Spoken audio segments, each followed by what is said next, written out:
Hello everyone. I have a video for you today where I develop one of my abstract Decalcomania pieces into a fuller formative painting. So it goes from pure abstract and I find shapes in it that are recognizable forms, and I develop them further into a recognizable finished painting.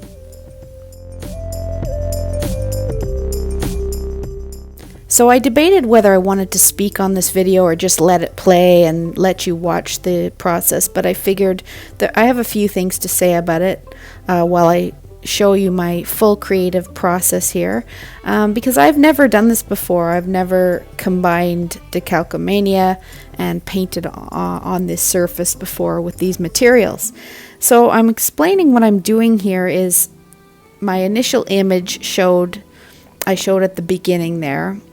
And you can see me paint that in another video, in my Decalcomania video, where I do a bunch of them, and I paint them on the backs of Kirkland photo paper, and I'm using watercolors, Daniel Smith mostly, and India inks by Dr. P.H. Martin, and some Liquitex inks. So I picked this image to develop into a further painting first because it's pretty obvious, at least to me, that I saw a landscape in it, a very fantasy type landscape. So see those coral looking images there? Those are typical Decalcomania. When you take two surfaces and you smush them together and you pull them apart, you get these interesting textures. So here I am. I was just developing some little trees and whatnot and painting those two things on the left and the right to look like trees. And of course in the center here I have a sun. So I'm just painting over that in white, and later on I'm going to develop that into more gold and eventually use real, it's faux gold leaf on it. But I will be sticking gold leaf on there. This surface is very interesting. I mean, I'm using watercolor here and inks, again, Liquitex or India inks, whatever I have on hand really. And I'm painting on the back of photo paper, so it's a very strange surface. It's not like I'm used to where watercolor sort of absorbs into the paper. This kind of sits on the top. And I really loved how when I was doing the trees, it just sort of swirled around and really made fantasy looking trees, so I kind of went with that.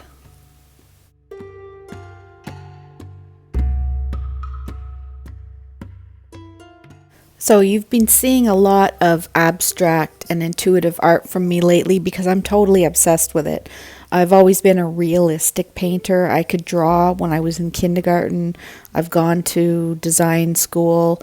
I've always been that person who can draw, and so I always thought, you kind of needed to display artistic talent by making things look real and the way they are as we see them. But this process of intuitive painting and going with what is given to me, I'm just in love with it. I'm totally obsessed with it. Not to mention it's totally freeing and relaxing and meditative, and it's really great for the spirit, and it's that thing about letting go, which is really hard for some of us at some points, and I'm just really loving it. I'm loving letting what's in the subconscious bubble up to the conscious, and just being led, instead of trying to control everything and figure things out, you just kind of let the paint and let the shapes that are there lead you to where you're going. And I just love it.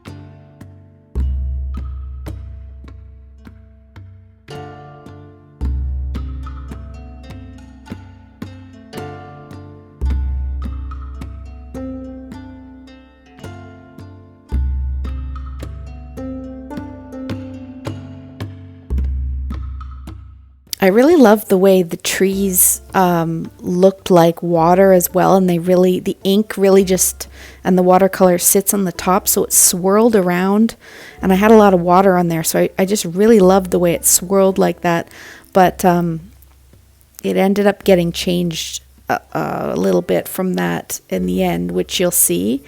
It becomes less transparent, and I go more with ink rather than the watercolor because it sort of looked grainy.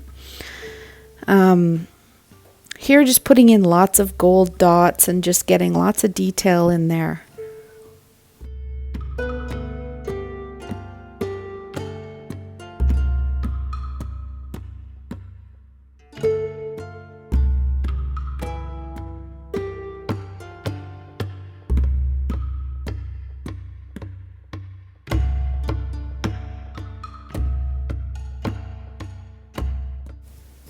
Okay, so here's where I decided that the sun just was not working out with just the paint.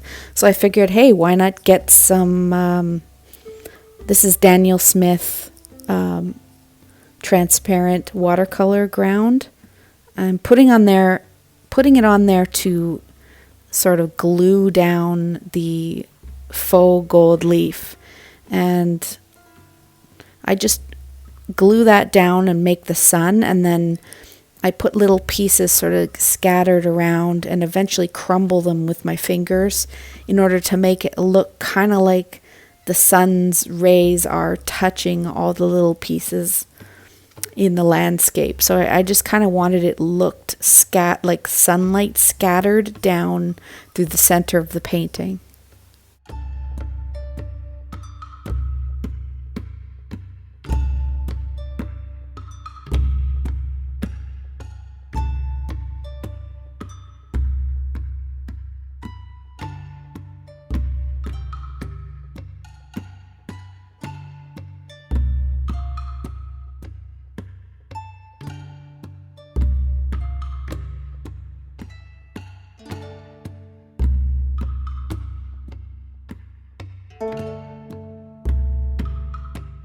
See, first here you'll see me use my Fine Tech watercolors to try to bring in that gold down into the painting, but eventually it just was not strong enough to make the transition. But I do like it. It gives a subtle sheen to the outskirts of the sun. And then eventually I bring out my Liquitex gold ink, which is a little stronger than those watercolors. And I bring that down into the bottom of the sun. But eventually I realize I just have to get out the gold leaf again in order to make it look like it's transitioning and shining and falling all over the land. Of course, I could have left it like that. It looks good like that too. But I decided to bring that gold leaf down in to just make it not so much of a contrast. I just wanted it sort of trickling down.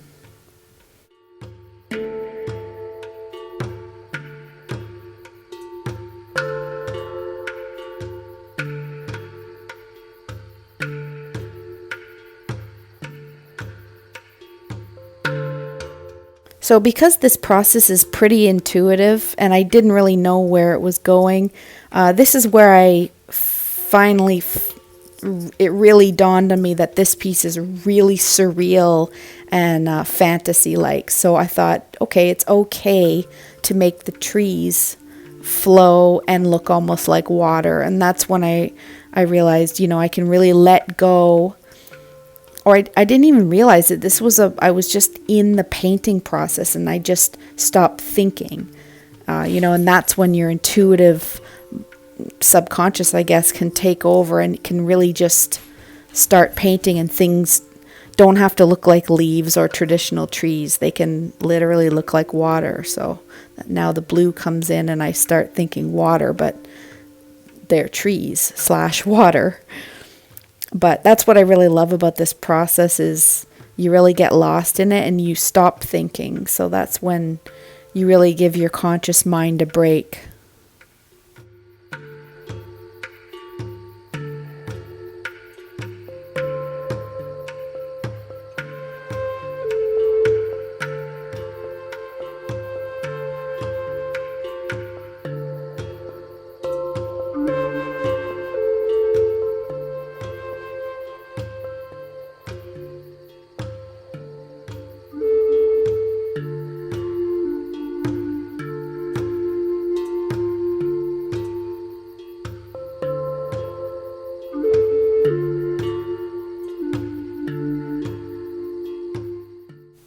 Okay, so here's like where I was speaking about before about bringing the gold and the sun rays down onto all of the land so that it touches all of the land. And really, I just wanted some more bling, I guess. But actually, it was too stark. I knew that needed to bring that really bright gold down into the center to just tie the whole thing together.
So this painting really took a week of just setting it down and leaving it and then coming back to it with new eyes. And I just keep coming in with new materials like the gold leaf and the watercolor and the inks and just trying different things because like I said, I've never painted on a surface like this before. So before this, you didn't see it, but I sprayed with an acrylic clear gloss fixative. And I thought that would help me bring on, my white gel pen to work because it really wasn't working well. Like it didn't like the slick surface. So I sprayed it with a fixative first and to get those gold pieces sort of sealed down. But now I'm coming in with my Micron. It's a brown pen. And this is where I'm getting into real details.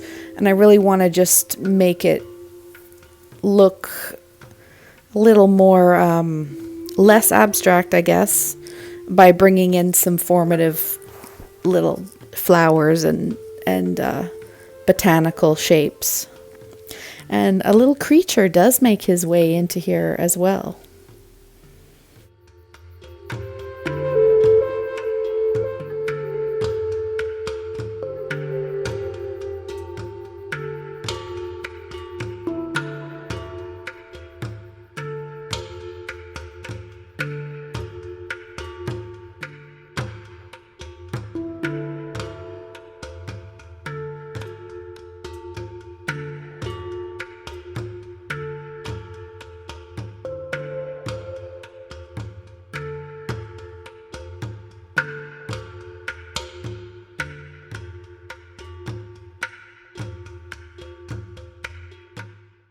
So I think this is what makes the painting really interesting, or this is part of what makes abstract to formative paintings really interesting.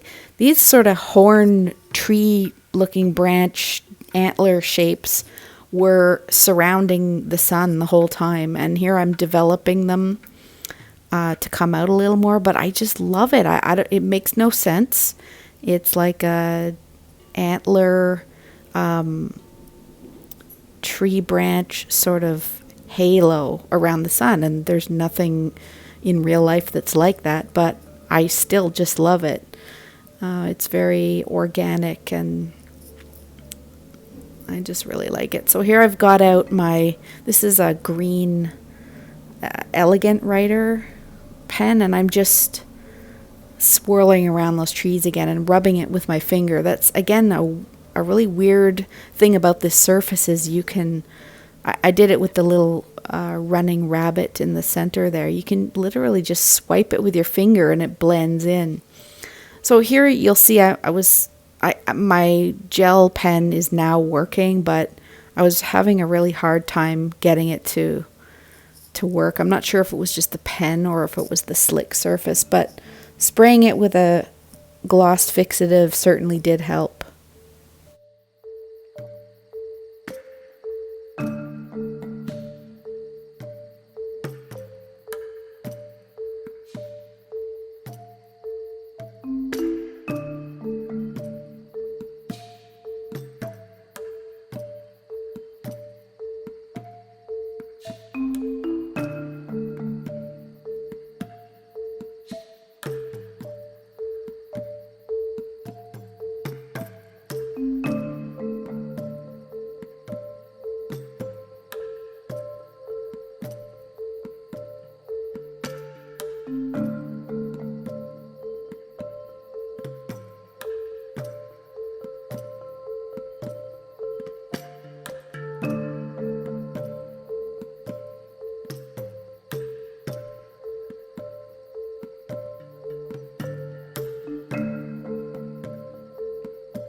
So here you'll see I was having problems with the little running rabbit in the center showing. It was just too dark, so I put a little bit of white ink around it to sort of pop it out to the surface, and then the white just did not look very good against the very warm background. So here I'm trying to incorporate that sort of ugly grayish looking white. It's a cool white against that very warm background. I take out my Zig, Kuretake Zig markers, watercolor brush pens, and I eventually get it to sort of meld in together, but I mean, it took me a while to do that. But I was just trying to get that little bunny to stand out a little better.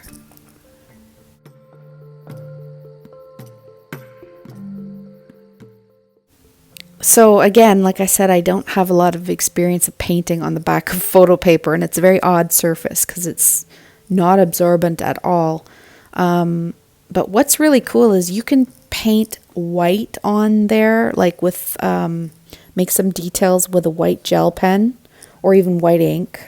I guess I didn't do it with white ink, but a white gel pen, and then you can take those watercolor markers and just glaze over it. And I eventually do that with a lot of the little green shrubbery. But once I discovered this technique worked, see now I'm painting with the watercolor marker, but it's picking up the white pigment ink and mixing it together with the color in the marker. And so you can basically just paint with it makes the Zig watercolor marker into like a colored pigment ink, if that makes sense. So here you'll see it in action again. I just painted all the white little areas on there with my Jelly Roll pen, and then I'm taking the watercolor marker in green and picking up those white pigment marks, and it's still wet, and it's still, even when it's dry, it brings it up a little bit, and you can paint with those paint with it that way. So I really like that. And the longer you leave that white pigment, the jelly pen, to dry, if it's dry, you can quickly flick over it with the color and it won't really mess it up, and it will just simply tint the white that color. But if you do it while the white gel pen is wet, it just picks it up and makes it a green paint, basically, or whatever color you have in the watercolor marker. Very interesting.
Details, details, details. I can't stop with the details. So here I'm glazing with the green over the white pigment pen, as you can see. And I'm just leaving a few little white areas to show through. And it just looks so cool because you simply just glide the green over the white and it just simply glazes it on. It's really cool.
So here's a little close-up of that process I was talking about with taking the colored watercolor pen, and it's just lifting up a little bit of that pigment ink and making it an opaque purple color. And I'm just putting those little violets in there as little pops of color in the forefront.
Okay, so I couldn't resist putting a few fireflies in, or butterflies, whichever you like to see them as.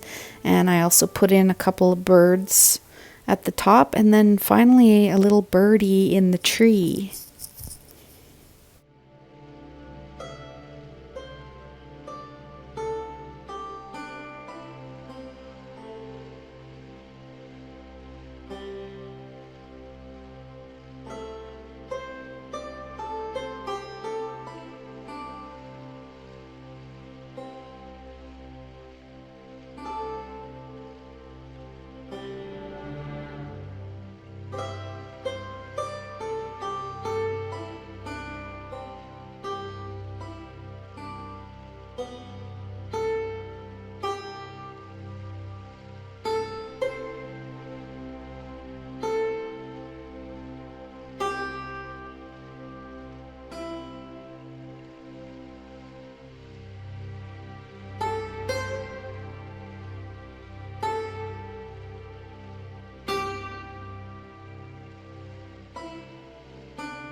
So here's a slow pan over of the finished piece. There's my little critter, the little bunny running in the center.